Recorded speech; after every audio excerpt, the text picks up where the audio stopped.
the way Guardiola sets up and changes his team, Foden, it seems, can play sort of anywhere week in, week out. He played as this false nine on Sunday and then played on the wing at times, can play a little bit deeper. Where do you see him long term? Do you see him developing into one position? I'd say he'd be in one of the striking positions. Right. I mean, the way City play, he could start on the left wing and finish up in the centre or on the right wing. The good thing is, wherever he plays him, he can do it. He's one of the few players now, Nathan, that actually is a good dribbler of the ball and can take people on. You know, when you watch the game now, there's not many people, particularly of his build, that can take people on now, Nathan. You know, like, I don't know if you agree, or a lot of people agree or disagree on it, but there's very few people can go past players. Really, like the goal he scored against Liverpool last week. He comes up, you know, you don't know whether he's going to go inside or outside, because you can obviously hit him with both feet, but prefers his left foot. But he can take him on, come inside, give a little shape, throw a little shape, and he's in. There's not many players doing that today, and he can do that and finish. And he's really, really good left foot. So he's got everything in front of him, as long as he now dedicates himself to it and gets on with the job. What's gone wrong for Liverpool then? It's 3 defeats in a row at Anfield. They're still struggling to score goals. I know even up to a few weeks ago you felt they were going to turn this round and that you still had them as favourites to win the title. But that was a bit of a beating they ended up taking in the last 20 minutes. Can you put your finger on it? Like injuries, running out of energy? What are your thoughts? Well, I can't put my finger on it, Nathan. But I mean, first of all, Manchester City were very, very good. You know, they won the match well and they missed a penalty. And they have come on to where they were well over a year ago before Liverpool won it. Liverpool, I don't know. There's something wrong there. I don't know what it is. I see Salah's been mentioned again with Bayern Munich, and he had a thing in the paper a couple of weeks ago about the Spanish teams. What's odd also is the replacements at centre-back that they were talking about and got last week. You know, a lad from Preston and a lad coming in from abroad that they might keep, if they keep him on, they got to pay X amount. I don't get that. You know, if you're going to... We know Van first of all, there's a lot of things gone against him. There's no team... I mean, Roy Keane was on last week about, you know, Manchester United, they're bad defenders of their title. But, you know, Manchester United didn't do that most of the time, especially when Keane was there, because that's what he was brilliant at.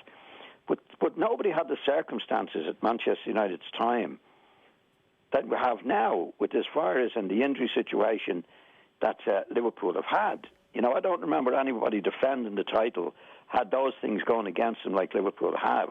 Right. You know, like a lot of injuries, an awful lot of injuries, and they definitely haven't picked it up. But this is a strange time in football. I still wouldn't rule them out, Nathan. Anyway. Right. You know, but I find it odd. I find it odd that the transfer talk they were talking about, they actually signed the two lads. One from Preston for $1.5 million, and I don't know how much the other lad cost, but they don't guarantee. I mean, what Liverpool need is as good a centre backs as you can get at the moment. And I'd say Klopp wouldn't be in fact. I'd say Klopp would have gone to them and said, look, we need somebody at the back. We need to get good players. And I think that actually, well, we're not spending money on that because we've got other players to come back again after injury. That's what I think. And that can lead to a lack of morale from the manager, which then can be going down through the players. I'm only guessing, and I don't know, but I think there's something amiss at Liverpool, despite the fact, you know, that we've had a lot of injuries, more so than anybody else, to be doing what they need to do. When you're not ruling them out of the title race, then, are you doing that on the sense that what you've seen from Liverpool over the last couple of years, they could still go on a run of winning 10, 12 games in a row? Or is it a lack of trust in Manchester City that they won't have maybe not as similar to Liverpool, but they won't have some sort of a dip of form between now and the end of the season? Well, any team can have a dip in form, Nathan. You know, there's only half the season gone. But Manchester City have definitely come on.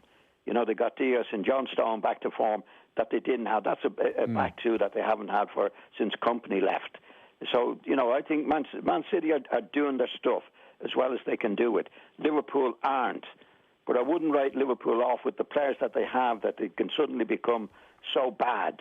Do you know what I mean, yeah. Nathan? I still think they could provide a go at whether it be Manchester United or Manchester City. I wouldn't write them off altogether, although they have had a bad time. But when you look at the calibre of players that they have, what's happened to them has been strange in a strange season. But I think they could still get together. I mean, look at last week. I mean, the goalkeeper cost them the game, really. Alisson, I mean, he's been one of the best goalkeepers in the world. And for him to do what he did last week is strange. It's not Liverpool-like at all. So they have definitely gone off where they were last year. Can they get back? I think they can. Whether they're going to be good enough to catch City or Manchester United, for that matter, remains to be seen. But I certainly wouldn't write them off. You mentioned John Stones a couple of times there as a part of Manchester City's revival, and he's into his 5th season at the club now. He's 26, and there have been times over the last couple of years where it felt as though it was never going to work out for him. They'd spent, was it 50 million to bring him in from Everton back in 2016? Yes. And was seen as almost a revolutionary England centre-back, as how talented he was on the ball, maybe the best they'd had since Rio Ferdinand. His potential maybe even greater than that. What is it you've seen of him this season that finally feels as though he's found his feet in this City team? Well, first of all, he's not making any mistakes, Nathan. He's lost his confidence, obviously, because he was getting on the ball and he was jittery and doing all the things. I think I remember reading a year or two back, and I think he had some off-field problems. I think it was some marital problems at the time, and that can affect it. I mean, it's very fragile, footballers and their temperament and what happens to them. The slightest thing can put them off, and I think that's what's happened to him over the last couple of seasons. But he now seems to be back to the John Stones that Guardiola bought, that we had. I mean, because he's played all the season and he's played really well. And that can happen. I've seen it happen in the past where outstanding players, they hit some problems, whether it be family problems, financial problems, and it knocks them right off. And I think that's what's happened to him. But I think with Diaz coming into the team, they're a good partnership. I mean, Diaz has done well for City. So they have a pair of centre-backs now that they haven't had certainly since Company played for City. And they're losing very few goals, as we see, Nathan. They're not scoring as many as they used to, but there's a better balance about them because they're losing very, very few goals. Well, you talk about there with John Stones, and I don't know what's gone on with John Stones, but it came up this week around Jurgen Klopp, where Jurgen Klopp was pretty cranky in some of his post-match interviews over the last couple of weeks, and it wasn't the sort of jovial Jurgen Klopp that everyone has got used to over the last 4 or 5 years. And obviously it's emerged that sadly his mother has passed away over the last couple of weeks, and he wasn't able to get back to Germany for the funeral. And as a player, how did you deal with that side, that actually, things go on in players' lives and managers' lives that supporters don't see, and I don't want to say they don't care about, but they don't know about, and as a player you've just got to somehow get through that? Yeah. Well, some can, some can't. Everybody's different temperament, different personalities, different characters, as we know. I mean, you mentioned Klopp. I know his mother hasn't been well. Is that the reason that he has been cranky? Or would the reason be more in a football matter where he might have looked for money to get a couple of defenders and has been told, no, you can't, this is what you can have, which is a lad from Preston and another lad that hasn't proven himself. It's very hard to get those players. I can't see when they're going to play, those players, Nathan. You know what I mean? Because first of all, he has to train with them. They have to get into the way that he wants them to play, and this is at the top level. So I find that strange, and it could well be. I'd say he could be upset. He certainly could be upset on a personal matter about his mother. That's normal. But in football, it matters. I think he could be annoyed with not getting the money that he thinks is actually needed to be done for the team. So you never know morale. Morale is very, very hard to describe, to have, Nathan. It's like I've seen it happen.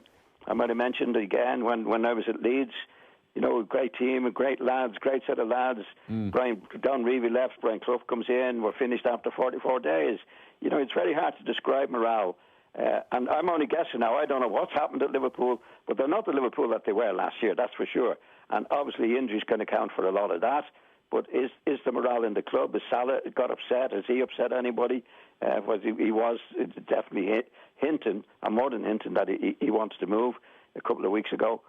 So it's very, very difficult to know. But what we do know is that there's a lot of quality players at Liverpool who have proven themselves as top-class players.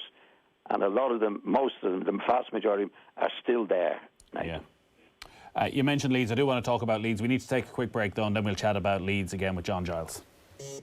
Football on Off the Ball with Paddy Power. New normal, same old football. Paddy Power. Gamble responsibly. Gamblingcare.ie. News Talk Breakfast. People need hope, I suppose, as well at the moment.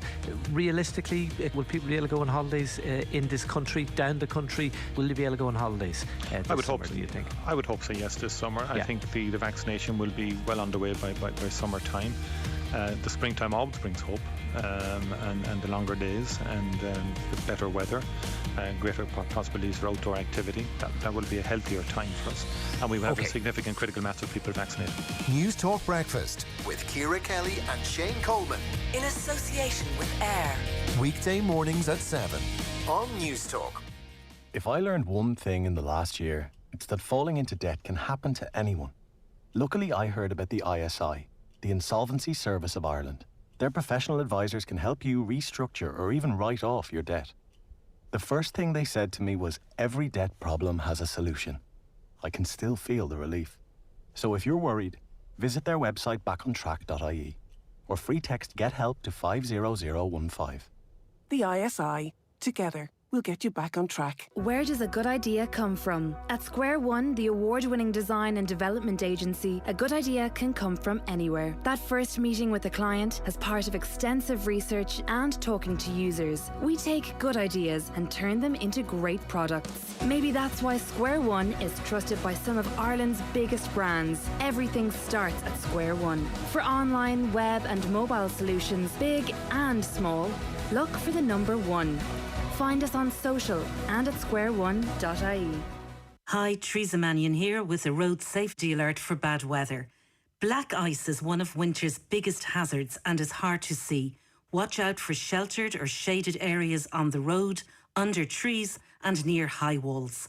Visit rsa.ie from the Road Safety Authority. Hello everyone, my name is Adam and you can get my virtual hug card this Valentine's Day and help all of the people in Temple Street's Dublin Hospital and all of the people in CUH Cork Hospital. Exclusively available in SuperValue and select centre stores while stocks last. This Valentine's Day, treat that special someone to beauty technology they'll love from Dyson at Harvey Norman. Spoil them with hair care designed for less reliance on heat to help protect against heat damage, like the new Dyson Corral Straightener or the Dyson Airwrap Styler, now back in stock for $4.99 each. Or go all out with the limited edition Red Dyson Supersonic Hairdryer for $3.99. Shop our full range of Dyson hair care online at harveynorman.ie or safely in store. Go!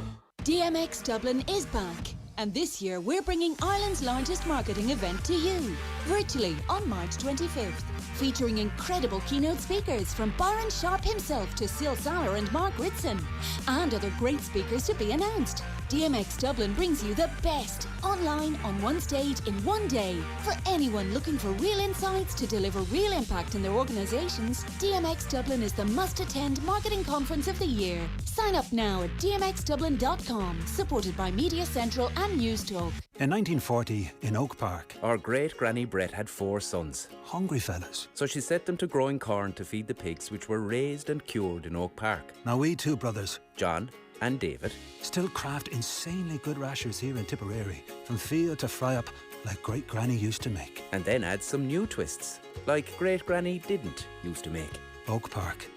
Real rashers rediscovered. Discover a world of film you won't find anywhere else with IFI at Home, the Irish Film Institute's online streaming service. Explore exciting new releases, independent film, documentaries and old favourites. Discover the best in Irish and international cinema with IFI at Home. Download the app or sign up online at ifihome.ie. Football on Off the Ball. With Paddy Power. Minimal contact in stadiums shouldn't stop the usual suspects from going down. Gamble responsibly. Gamblingcare.ie. Welcome back. John Giles is still with us. So one of our live games on Sunday on Off the Ball will be Leeds United's trip to Arsenal. Leeds will go into that game ahead of Arsenal in the table. And John, I have a message in here from Phil Murphy who wants to ask you about Rafinha. What you think of him as a player. Feels he's phenomenal. The way he flicked the ball through Gary Cahill's legs and spun around was a joy to watch. What have you made of him, Rafinha? Well, he's a very, very skillful player, Nathan, and obviously Leeds bought him last year because I think they need somebody like that. You know, he hasn't spent much money, but he's a very classy player, good control, good left foot. You know, scores a few goals, and I think he can even do better, Nathan, for Leeds. What can he improve on? Well, there's a huge work rate there, as we know from all the players. Probably could do a little bit more off the ball, but he does a lot on the ball. But like with Bielsa, every player is working really working hard. It's one of the major reasons that they're doing as well as they did. And they did very well against Crystal Palace. They made Crystal Palace look like a team that looks like they were going to be relegated, Nathan. Yeah. And that's what they can do. You know, they like the way Bielsa has them working. What's brilliant about them, and I'm going to tape them and watch them, is, you know, most of the other teams, when they get the ball at the back, Nathan, they're passing it across, and don't get out very well, you know, from the back. Whereas Leeds take it out from the back, and before you know it, they're in the other half of the field.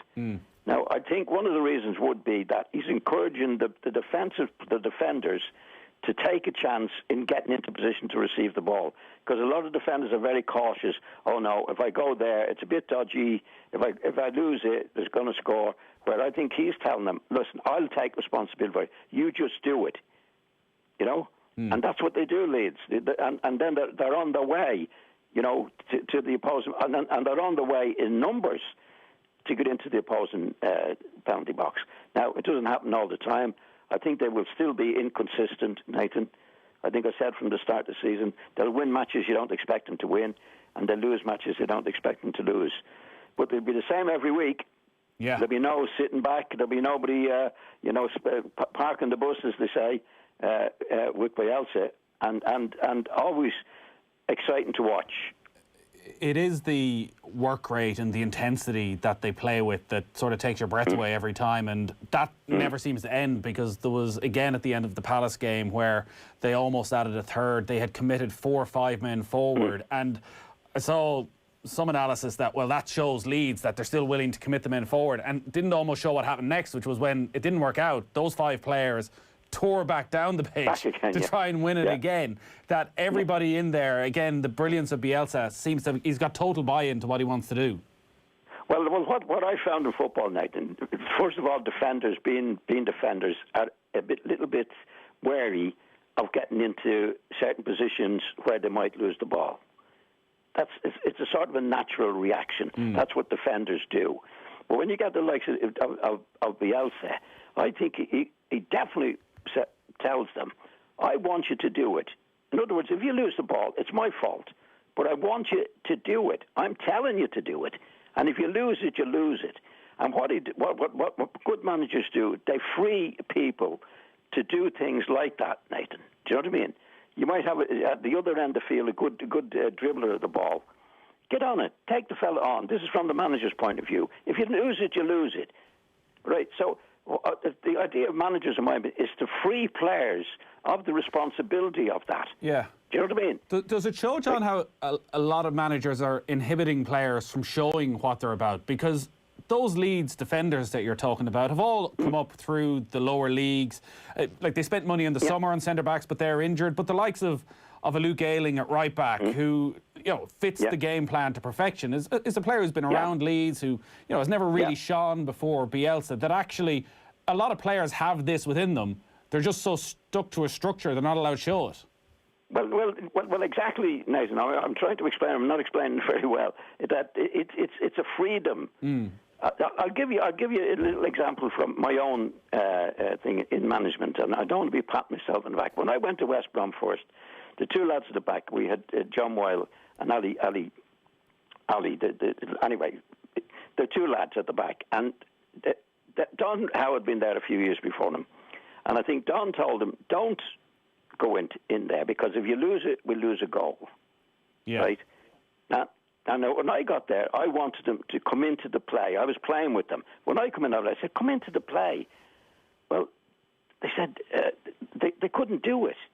It took me about 2 months, 3 months to get it. Because what I had to say to them, look, John Weil and Ali Robertson, yeah.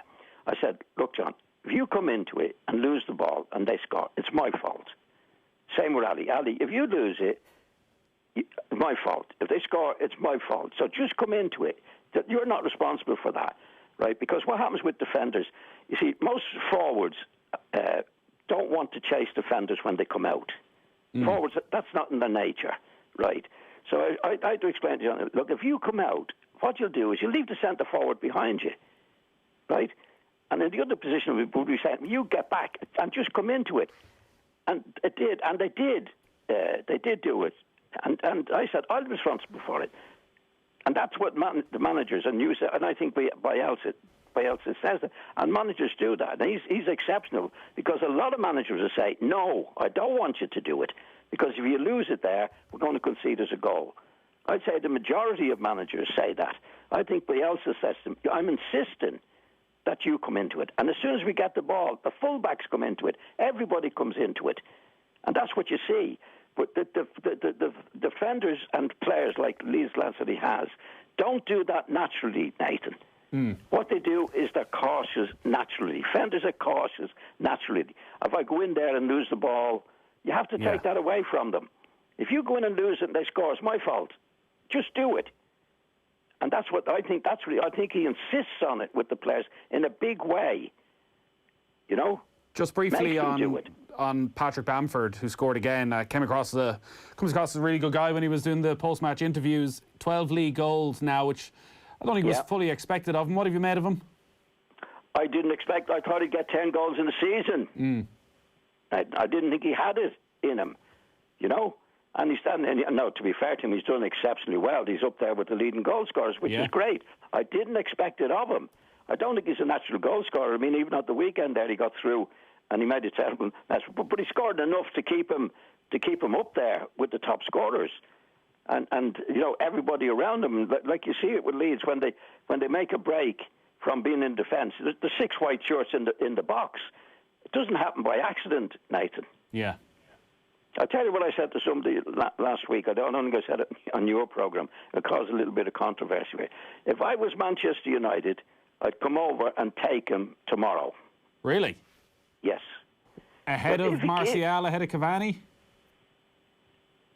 No, not Bamford. Sorry, Bielsa. Oh, Bielsa. Sorry. Sorry. I was talking about. I would, because if he can do what he's done with the Leeds, the calibre of players he has at Leeds. Yeah. Imagine what he could do with those players at Manchester United. Yeah. I think we should chat more about that next week, because it does come up that maybe he's getting too much praise, but then you have to look at the calibre of players he's working with and where he's bringing them to. Exactly. He's been there 2 or 3 years, Nathan. And how you judge managers, it says, what did he take over? What has he got? Yeah. Do you know what I mean? And if you look at the improvement he's made, basically we're pretty much the same players. I mean, that's phenomenal. Yeah, John, we got to go, unfortunately, but we got Leeds live on Sunday against Arsenal, so we'll chat about that next Thursday night. Great stuff as always, John.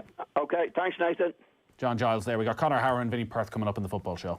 We're getting better at talking about our mental health. But we're still not great at asking for help. Are you prioritising mental health in your workplace? And looking for the right team to back you? Then talk to I Am. Mental health, the #1 priority for the youth team. Free live streaming on all UK and Irish horse races now available on the Boyle Sports app. Fancy that informed striker? Markets now available on shots, left foot, right foot and headed goals. Track your bets and cash out, or stick to your guns with cash out now available on 12 different sports. Boyle Sports. This is betting. Gamble responsibly. See gamblingcare.ie 18+.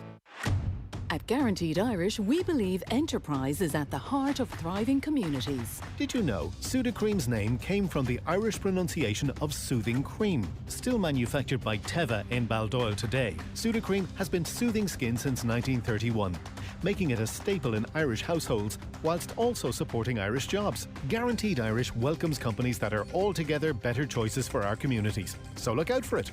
GuaranteedIrish.ie. Altogether better. The battle for the Premier League is